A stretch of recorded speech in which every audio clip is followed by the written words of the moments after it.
Abramos nossas Bíblias em Marcos capítulo 1.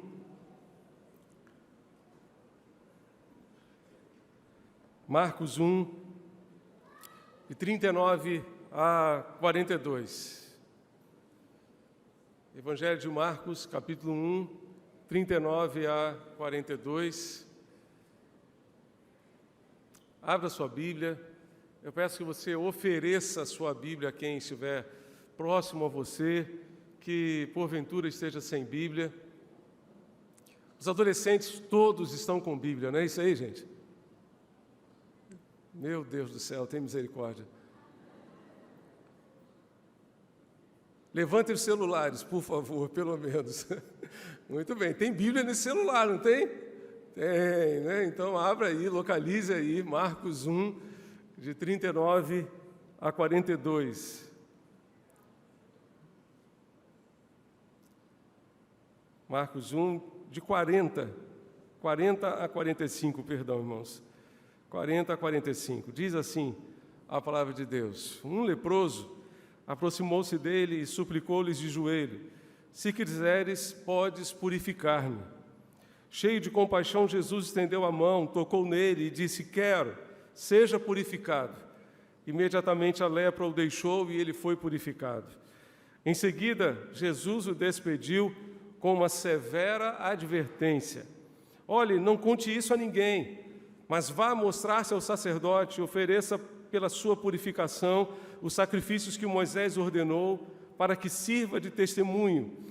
Ele, porém, saiu e começou a tornar público o fato, espalhando a notícia, e por isso Jesus não podia mais entrar publicamente em nenhuma cidade, mas ficava fora em lugares solitários. Todavia, assim mesmo vinha a ele gente de todas as partes, gente de todos os lugares. Meus amados, hoje, neste culto, estaremos meditando um pouco nesse episódio, nesse momento precioso na vida deste homem que teve o privilégio, teve a alegria de encontrar-se com Jesus. E eu queria lembrar a você nesta noite que Jesus é a nossa esperança. Jesus é a nossa esperança mesmo quando nós achamos que não há mais nada a fazer, a não ser sentar e esperar a morte, como era a realidade daquele homem leproso. A sua situação era extremamente triste. Graças a Deus, hoje já existe tratamento para a lepra. Naquela época não havia a menor condição.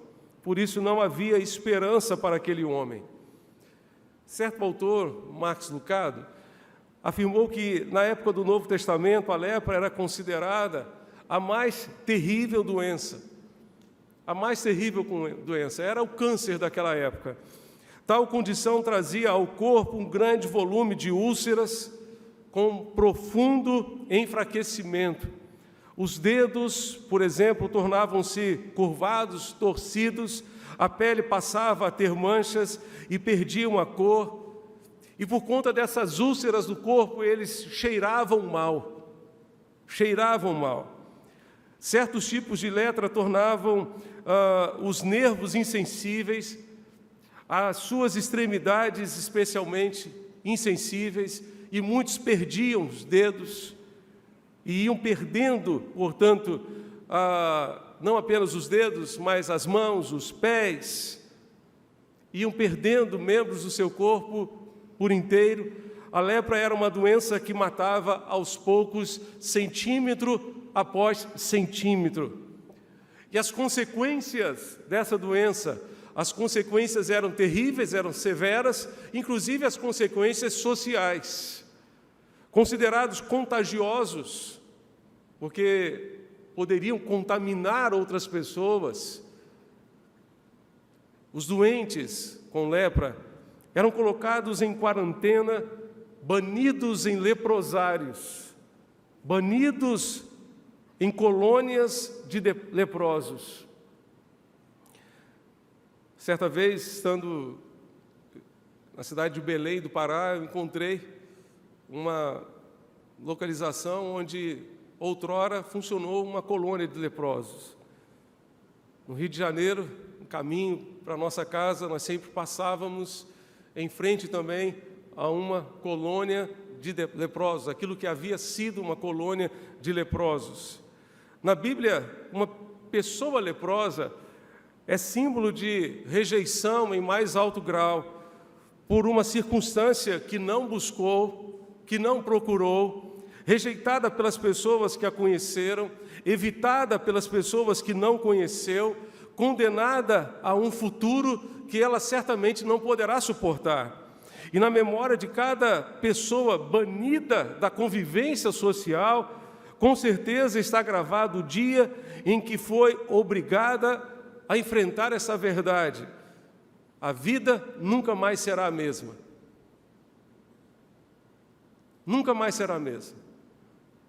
Nunca mais, uma pessoa poderia dizer, nunca mais terei o privilégio de conviver com a minha família, de conviver com os meus amigos. Precisarei ser retirado da convivência social. Precisarei, portanto, me afastar de tudo e de todos. Não poderei mais abraçar minha esposa, meus filhos. Não poderei mais conviver em sociedade. Essa foi a realidade daquele leproso. Alguns pais, quando o viam, certamente agarravam seus filhos. Mães cobriam as faces deles. Crianças apontavam para ele com olhos arregalados. Aí vem um leproso. Os farrapos sobre o corpo não podiam esconder as suas feridas, sangrando, purulentas, deixando aquela pessoa mal cheirosa. Quantas noites, certamente, aquele homem levantou suas mãos para o céu, pedindo misericórdia, e talvez até mesmo dizendo: o que eu fiz, Deus, para merecer isso? Sem ter uma resposta. Algumas pessoas pensavam que ele havia pecado e por isso estava recebendo a condenação pelos seus pecados. Outras pessoas pensavam que os seus pais haviam pecado, que aquilo era consequência dos erros dos seus pais. Nós sabemos que nós podemos sofrer como consequência dos nossos erros, dos nossos pecados. Podemos sofrer como consequência dos pecados dos nossos pais, e nós, como pais, podemos cometer erros na vida que trarão consequências sobre os nossos filhos, terríveis. Aquele homem devia estar pensando: por que isso aconteceu comigo? Sentia-se cansado do detestável sino que ele era obrigado a carregar. Assim como um gato que muitas vezes carrega um sininho no pescoço, os leprosos precisavam carregar um sino, porque na medida em que ele se aproximava, as pessoas ouviam e corriam dele, se afastavam dele. Não queriam estar perto para não correr o risco de se contaminarem. E muitas vezes as pessoas gritavam: aí vem o imundo, o imundo, o imundo. O homem que encontramos neste texto encontrava-se nesta situação, encontrava-se nessa condição, rejeitado por todos, afastado de todos, com risco de contaminar outros. Certamente, meus irmãos, alguns autores têm feito uma correlação, um paralelo entre a lepra e o pecado. Assim como a lepra é contagiosa, o pecado também é contagioso, ele contamina aqueles que estão ao nosso redor. Assim como a lepra separava as pessoas umas das outras, o pecado também é instrumento de Satanás para separar as pessoas, para dividir famílias, dividir casais, para destruir relacionamentos. Ele é instrumento para tudo isso. Certamente há muita correlação entre a lepra e o pecado. Mas encontramos aqui um homem que, com muita humildade no coração, com muita firmeza, com muita determinação, se aproximou de Jesus e foi ao encontro de Jesus, pensando: Ele é a minha única esperança. Não apenas a minha última, mas a minha única esperança. Não há mais o que fazer. Não há mais o que fazer. Então vou procurá-lo. E ele o procurou. Ele foi ao encontro de Jesus. E eu gostaria de lembrar aos irmãos e compartilhar com os irmãos que Jesus é a nossa esperança, porque Ele sempre quer o melhor para nós.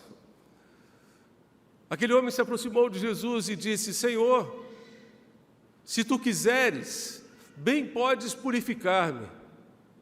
E Jesus disse: eu quero ser limpo. Fique limpo dessa doença, fique limpo deste mal. Mas é interessante perceber a palavra daquele leproso: se tu quiseres. Se tu quiseres.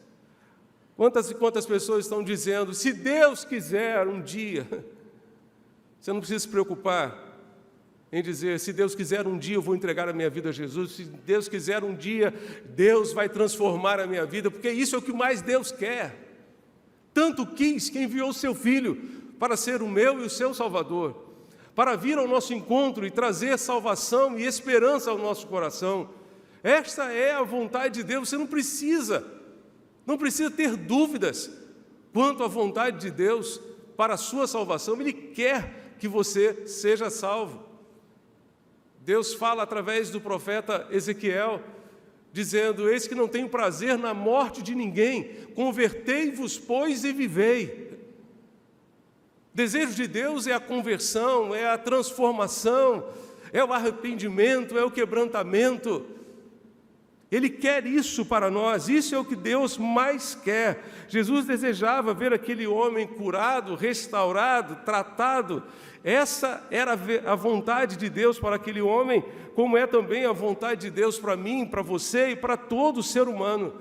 Jesus deseja que sejamos limpos, mas não apenas limpos por fora. Aquele homem inicialmente foi limpo da sua lepra, teve a sua pele de volta, restaurada, de todas as suas feridas, de todos os ferimentos causados pela lepra. Mas a obra que Deus quer fazer em nós não é apenas externa, é dentro de nós, é no nosso interior, não apenas por fora, mas especialmente por dentro, tratando o nosso coração dos ressentimentos, das mágoas, das raízes de amargura, do pecado, como falamos hoje pela manhã, dos embaraços e de tudo aquilo que impede a nossa comunhão com o Senhor. A vontade de Deus é boa, agradável, perfeita, é a melhor para as nossas vidas e Ele quer o melhor para nós. Jesus disse: eu quero, fique limpo. Fique limpo. A vontade de Jesus é que cada um de nós sejamos limpos, curados, não apenas das enfermidades do corpo, mas ainda das enfermidades da alma, das enfermidades do coração. Limpar a pele da lepra, graças a Deus, já é possível por meio de tratamento medicinal. Mas limpar o coração, entretanto, continua sendo obra de Deus. Há um ditado que diz que coração é terra que ninguém passeia. Esse ditado não é verdadeiro, porque Deus passeia lá. Deus passa por lá. Deus conhece o nosso coração.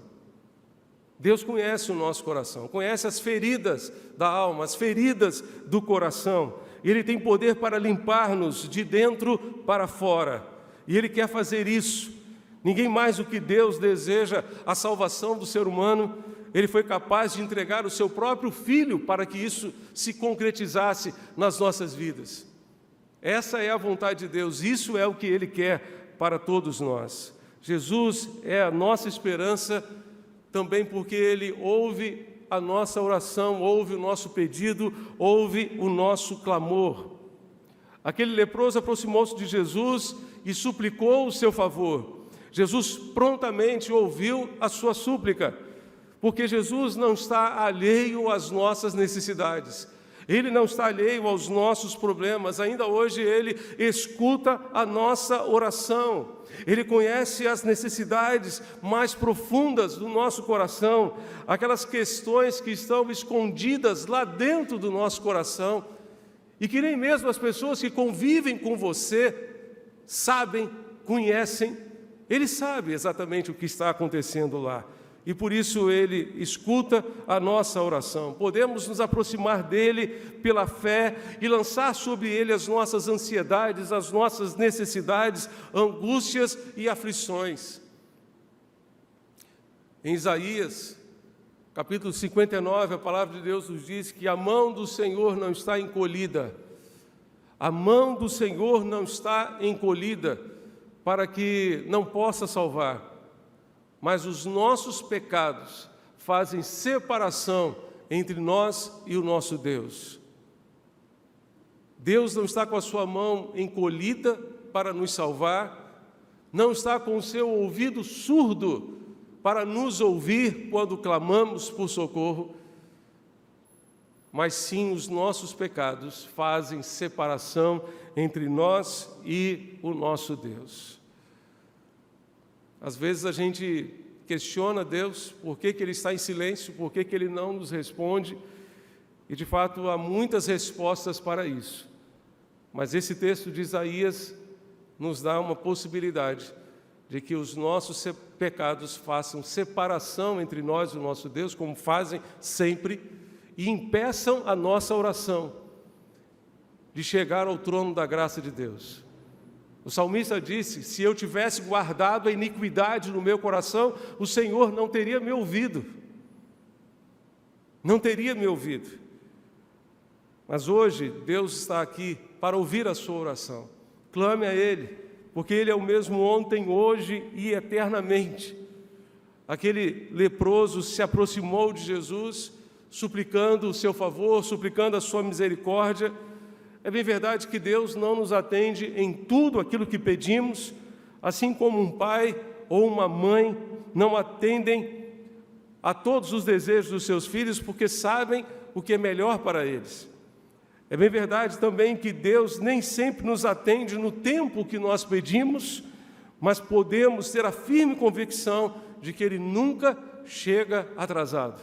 Ele chega na hora certa, no dia certo, na hora certa, naquele momento em que você, de fato, precisa do seu socorro.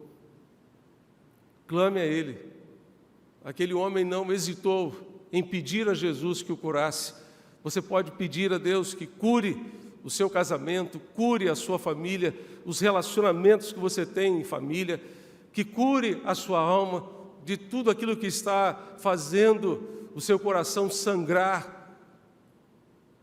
impedindo a sua comunhão com Deus, impedindo que você seja feliz, desfrutando daquilo que Deus planejou para você. Jesus é a nossa esperança, porque ainda hoje Ele ouve a nossa oração. Mas eu devo dizer aos irmãos que Jesus é a nossa esperança, porque se compadece de nós e é capaz de tocar nas nossas feridas. Diz o texto que quando aquele homem se aproximou de Jesus, Jesus se compadeceu dele, Jesus teve misericórdia dele. A Bíblia nos diz em Mateus capítulo 9, a partir do verso 35 até o verso 38, que Jesus, andando pelas cidades e aldeias, vendo as multidões, compadeceu-se delas, porque estavam aflitas, errantes, perdidas, como ovelhas que não têm pastor. Jesus, quando vê o estado em que se encontra o ser humano, certamente Ele se compadece. E justamente foi por isso que Ele deixou o seu trono de glória e veio ao nosso encontro. Ele não ficou simplesmente sentado na sua glória vendo a nossa miséria, vendo a nossa perdição, mas Ele veio ao nosso encontro para nos salvar, para nos resgatar, para transformar as nossas vidas. Jesus tem compaixão de nós. Ele se compadeceu daquele homem Ele se compadeceu da cidade de Jerusalém, chorou por causa da cidade, dizendo: Jerusalém, Jerusalém, se ao menos neste dia tu pudesses ver aquele que pode te dar a paz, mas isso está encoberto aos teus olhos. Ah, Jerusalém! Jesus chorou por causa daquela cidade. Ele chorou ao ver a angústia de Marta e Maria por conta da perda, do falecimento do seu irmão Lázaro. Jesus sempre se identificou com o sofrimento humano, sempre se identificou com as angústias do nosso coração. Que seria de nós se não fosse a compaixão de Deus, se não fosse a compaixão do Senhor para conosco? Pense um pouco na história daquele homem que certamente poderia ter sido exatamente como esse autor, Max Lucado, tenta descrever em um dos seus livros. Durante os últimos anos, ninguém o tocou, nem uma pessoa, ninguém, nem a sua esposa, nem seus filhos, nem seus amigos, ninguém o tocou. Eles apenas o viam de longe, acenavam de longe, falavam com ele de longe. Ele desejava ardentemente algumas coisas que são comuns: apertos de mão, um abraço caloroso, um tapa nos ombros para chamar a atenção, um beijo nos lábios para roubar o seu coração de novo pela sua esposa. Esses momentos foram arrancados do seu mundo. Ninguém o tocava, ninguém sequer acidentalmente esbarrava nele. Mas durante os últimos anos, ele alimentou no seu coração essa esperança de que isso pudesse mudar na sua vida, apesar de saber que o seu destino seria perecer no leprosário até a morte. Não era permitido a ele caminhar livremente pelas ruas, não era permitido a ele frequentar as sinagogas, participar de um culto em comunidade, não era bem-vindo, ao menos na sua própria casa. Ele era um leproso, ele era intocável, intocável.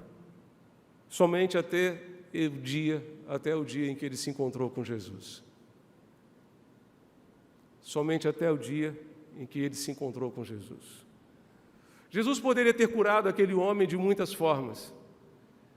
Ele poderia simplesmente ter proferido uma palavra de bênção sobre ele e ele ficaria curado, como Jesus fez muitas vezes. Uma palavra seria suficiente, mas Jesus não apenas proferiu uma palavra dizendo: eu quero, fique limpo, mas Jesus tocou nele. E aqui nós encontramos esta lição preciosíssima de Jesus. Jesus não se afasta de nós. Ele não se afasta de nós por causa das nossas mazelas, por causa dos nossos pecados. Além de não se afastar, Jesus tocou naquele homem. O toque de Jesus certamente surpreendeu aquele leproso. Ele jamais poderia imaginar que alguém seria capaz de tocar na sua pele tão ferida, tão machucada. Há muito tempo não recebia o toque de ninguém. Jesus sempre nos surpreende com a sua graça. Se tivesse curado aquele homem com uma palavra, o leproso teria se emocionado. Se tivesse sido curado através de uma oração, teria se alegrado. Mas ele não ficou satisfeito por apenas falar com ele. Ele se aproximou e o tocou. Jesus toca os intocáveis. Jesus toca os intocáveis no mundo. E Jesus toca aquelas partes da nossa vida que são intocáveis. E que nem mesmo nós queremos tocar, porque se tocar, vamos sentir dor. Vai doer. Vai doer. Jesus tocou os intocáveis que existiam no mundo. Talvez você esteja pensando que não existe mais solução para você. Lembre-se, Jesus tocou os intocáveis. Aproxime-se de Jesus com fé. crendo que Ele tem poder para resolver o seu problema, e mais, que Jesus tem poder para mudar a sua vida, não apenas aparentemente, não apenas a sua aparência, mas mudar o seu coração, tratar o seu coração, fazer na sua vida aquilo que ninguém pode fazer, mas que certamente Ele pode fazer pelo seu poder. Jesus parou para dar atenção àquele homem que era desprezado pela sociedade. Jesus está aqui para dar atenção especial a você, para ouvir a sua oração, para ouvir o seu clamor, para que você derrame o seu coração diante dele e diga: Jesus, eu não tenho mais solução para a minha vida, eu não tenho mais onde buscar respostas para a minha vida, mas eu espero em Ti, eu confio em Ti. O toque de Jesus é tremendo, porque o toque de Jesus é purificador. Ele tem poder para purificar a sua vida, o seu coração, a sua mente, os seus desejos, os seus planos, os seus propósitos de vida. Ele tem poder para purificar os seus lábios, como fez com Isaías. Quando viu o Senhor, ele disse: ai de mim, porque sou um homem de lábios impuros, habito no meio de um povo de impuros lábios, os meus olhos viram o Rei dos exércitos, o Senhor dos exércitos. E um anjo apanhou uma brasa viva do altar com uma tenaz e tocou nos lábios de Isaías, dizendo: com isto o seu pecado foi purificado, a sua iniquidade foi perdoada. O toque de Jesus é um toque purificador, é um toque restaurador. Jesus restaurou aquele homem, não apenas a sua saúde, mas restaurou a sua alegria, restaurou o seu prazer de poder voltar e abraçar a sua família, de poder beijar os seus filhos, abraçar sua esposa, de conviver novamente com a sua família, com seus amigos, com a sociedade. O toque de Jesus é restaurador, o toque de Jesus é transformador. Ele tem poder para transformar a sua vida.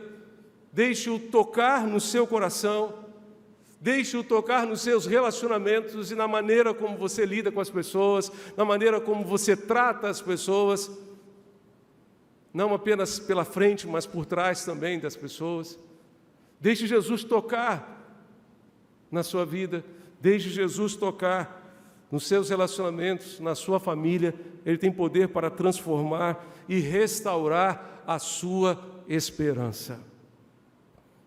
Jesus é a nossa esperança. Aproxime-se dele do jeito que você está. Jesus nos recebe como somos, porque Ele nos ama. E Ele nos ama tanto que se recusa a deixar-nos como somos. Ele recebeu aquele leproso. Ele não fugiu daquele leproso como todos fugiam. Ele tocou naquele leproso. Mandou que o leproso nem propagasse, não dissesse a ninguém, mas ele não conseguiu conter a sua alegria. Não conseguiu conter a sua alegria. E começou a propagar a todo canto: Jesus me curou, Jesus me restaurou, Jesus transformou a minha vida. E este Cristo, que fez esta obra na vida daquele homem, está aqui nesta noite. Está aqui entre nós. E Ele quer fazer essa obra na sua vida. Aproxime-se dEle, do jeito que você está. Venha a Ele da forma como você está. E permita que Ele faça uma obra que você não pode sequer imaginar, como Ele quer fazer na sua vida. Vamos orar? Você pode fechar seus olhos para falarmos com Deus neste instante.